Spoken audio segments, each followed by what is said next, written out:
વધારે કામની થઈ જાય તમારા પોતાના માટે।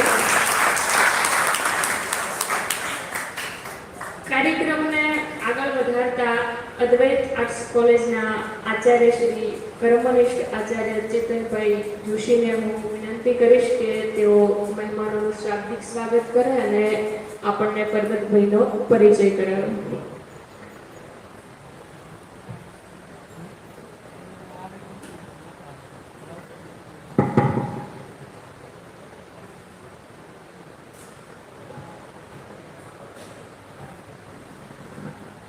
બે જણા દિલથી મળે તો એક મજલિસ છે મરીજ।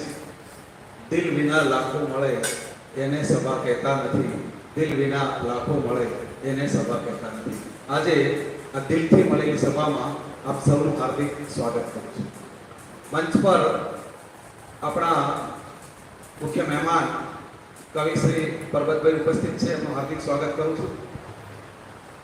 પૂજનીય કિશોરભાઈ શાસ્ત્રીજી ઉપસ્થિત છે, સંસ્થાના પ્રમુખ શ્રી મહેશભાઈ ઉપસ્થિત છે, બિપિનભાઈ દવે એડવોકેટ શ્રી ઉપસ્થિત છે અને સૌ સ્ટાફ સૌ કોલેજ પરિવાર વતી ખૂબ ખૂબ હાર્દિક સ્વાગત કરું છું, સૌને આવકારું છું। પરબતભાઈનો પરિચય કરાવવો છે। એક વાત કહું એના ઉપરથી તમને ખબર પડશે કે પરબતભાઈ કેવી કવિતાઓ લખી છે, કેવું સાહિત્ય લખે છે। અમદાવાદમાં હમણાં એક કાર્યક્રમ હતો અને કાર્યક્રમમાં પરબતભાઈ સ્ટેજ ઉપર ચડે છે કવિતાઓ વાંચવા માટે અને ઓડિયન્સમાં સામે પહેલી લાઈનમાં જ્ઞાનપીઠ એવોર્ડ વિજેતા રઘુવીર ચૌધરી બેઠા છે અને રઘુવીરભાઈ ચૌધરી એમ કહે છે કે પરબતભાઈ એમને રોકીને એમ કહે છે ચાલુ કાર્યક્રમ કરે ત્યારે કે પરબતભાઈ પેલી તમારી વાવ વાળી કવિતા છે ને એ કવિતા જરા સંભળાવજો, પહેલા મારે એ કવિતા સાંભળવી છે। એ નામ છે પરબતભાઈ। વાવના બુકડા ગામના વતની અને દિયોદરના સરદારપુરામાં એક ડાટ પ્રિન્સિપાલ તરીકે પોતે સેવા આપી રહ્યા છે। કવિતાઓ લખે છે અને કવિતાઓ આખા ગુજરાતમાં પ્રસિદ્ધ છે। ગુજરાતમાં કોઈ એવું સાહિત્યનું મેગેઝિન બાકી નથી જેમાં પરબતભાઈની કવિતાઓ ન છપાય। સાથે સાથે વાર્તાઓ લખે છે અને એમની વાર્તાઓ ગુજરાતમાં જે સ્પર્ધાઓ થાય છે એ સ્પર્ધામાં વાર્તાઓ પ્રથમ સ્થાને આવી છે અને એક નવલકથાનું સર્જન હમણાં થયું ગયા વર્ષે, એનું વિમોચન પણ થયું થરાદમાં। આપણા ગુરુજી પણ ત્યાં ઉપસ્થિત હતા। એ નવલકથાનું નામ છે મારી હથેળીમાં તારું નામ। એ અદ્ભુત નવલકથાના સર્જક પણ શ્રી પરબતભાઈ છે। આપણે જોરદાર તાળીઓથી એમનું સ્વાગત કરીએ। પરબતભાઈ એ કુમારીનો કવિ છે। પરબતભાઈ જગ્યાએ બહુ સરસ મજાનું લખે છે કે બધા જ્યાં પાઘડી મૂકે અમે ત્યાં પગ નથી મૂક્યો। બધા જ્યાં પાઘડી મૂકે અમે ત્યાં પગ નથી મૂક્યો।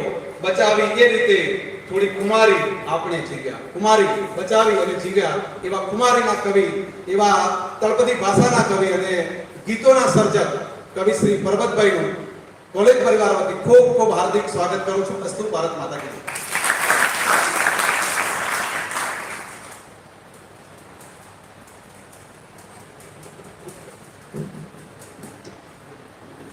ત્યારબાદ સંસ્થાના મેનેજિંગ ડિરેક્ટર શ્રી મનોજભાઈ દવેને અને મહેશભાઈ દવેને વિનંતી કરું કે સાહેબ શ્રીનું શાલ અને પુસ્તક દ્વારા સ્વાગત કરશે।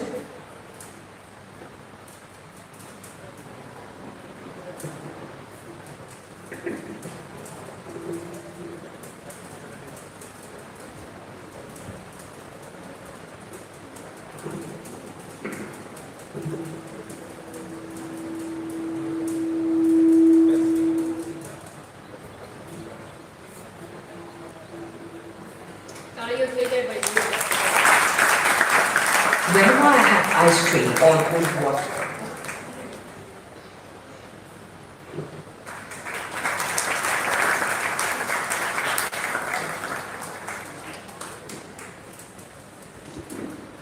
ત્યારબાદ હું પ્રાથમિક શાળાના આચાર્ય શ્રી મહેશભાઈ અને શૈલેષભાઈને વિનંતી કરીશ કે તેઓ સંસ્થાના પ્રમુખ શ્રી મહેશભાઈનું સ્વાગત કરે।